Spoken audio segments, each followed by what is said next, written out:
રાજકોટ રેન્જના ડીઆઈજી નિર્લિપ્ત રાય અને સુરેન્દ્રનગરના પોલીસ વડા છે પ્રેમસુખ ડેલુ, તેમણે આ ખનન માફિયાઓ છે તેમની હવે કમર તોડવાની શરૂઆત કરી છે અને જે પ્રકારે આઈબીનું નેટવર્ક ચલાવતા હતા ખનન માફિયાઓ, તેના 42 આરોપીઓને તેમણે ઉપાડ્યા છે।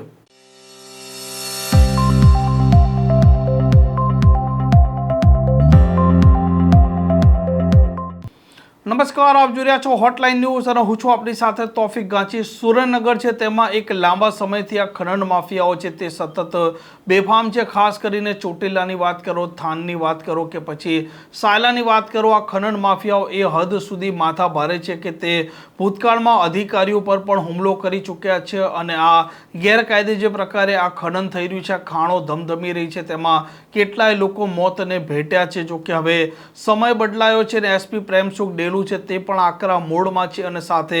રેન્જ ડીઆઈજી તરીકે આવે છે નિર્લિપ્ત રાય, જે હવે સપાટો બોલાવી રહ્યા છે અને જે પ્રકારે આ ખનન માફિયાઓની આ 42 આરોપીઓ વોટ્સએપ ગ્રુપના થકી હરેકી કરતા હતા, લોકેશન મેળવતા હતા, વોટ્સએપ ગ્રુપ ચલાવતા હતા, તેની વિગતો આ પોલીસ સુધી આવી ચૂકી હતી અને પોલીસે તેમને ઉઠાવ્યા છે અને આ ઘટનાને લઈને એએસપીનું નિવેદન પણ સામે આવ્યું છે। इलीगल खान खनीज का काम होते हुए उसकी रेड के लिए जाता था, तो ये अक्सर ये प्रॉब्लम पाई जाती थी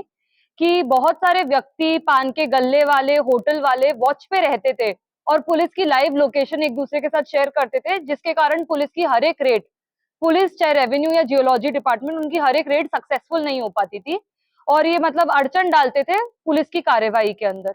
तो मूली, सायला और थानगढ़ पुलिस स्टेशन ने कंबाइन एक ऑपरेशन किया, जिसमें वह सभी व्यक्ति है जो शंकास्पद है या फिर जो एक्टिवली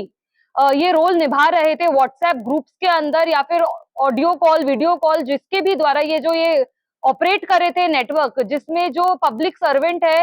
सरकारी कर्मचारी है, उनकी लाइव लोकेशन शेयर करने का काम कर रहे थे, उन सभी व्यक्तियों को यहाँ पे लेकर आया गया है और कड़क तरीके से ब्रीफ किया गया है कि अगर उनकी ये एक्टिविटी कंटिन्यू रहेगी तो इनके खिलाफ और भी ज्यादा सख्त कार्रवाई की जाएगी। इसके साथ साथ मैं सुरेंद्रनगर पुलिस की तरफ से उन सभी को ये मैसेज देना चाहती हूँ जो यहाँ पे आज लाए नहीं गए हैं लेकिन वो पुलिस की लोकेशन शेयर करते हैं, ये मैं क्लियर तरीके से बता देना चाहती हूँ कि ऐसे कोई भी दुकानदार, पान के गल्ले वाले, चाय की दुकान वाले, होटल वाले, नाई की दुकान वाले, टायर पंचर वाले ये काम करते हैं या फिर सपोर्ट करते हैं जिनको या उनको जगह देते हैं बैठने के लिए, उनके खिलाफ पुलिस की सख्त से सख्त कार्रवाई की जाएगी। अभी अभी मैडम कितने लोगों के सामने कार्रवाई? अभी 42 लोगों को यहाँ पर बुलाया गया है और उन सबके खिलाफ कार्रवाई की जाएगी। इन्होंने कितने ग्रुप बनाए थे?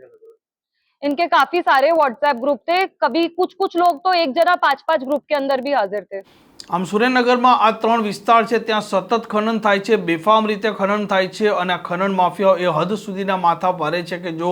તેમના ગેરકાયદે ધંધામાં કોઈ આડું ઉતરે તો તેના પર પણ હુમલો કરવાનો પણ વિચાર કરતા નથી। જો કે હવે સમય બદલાયો છે કેમ કે એસપી પ્રેમસુખ ડેલુ પણ આકરા તેવરમાં છે અને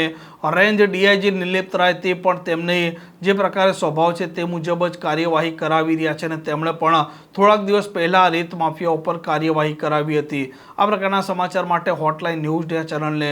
લાઇક, શેર અને સબસ્ક્રાઇબ કરવાનું ભૂલતા નહીં। નમસ્કાર। આવા પ્રકારના વિડીયો તમને જોવા ગમતા હોય તો હોટલાઇન ન્યૂઝ ચેનલને લાઇક, શેર અને સબસ્ક્રાઇબ કરો।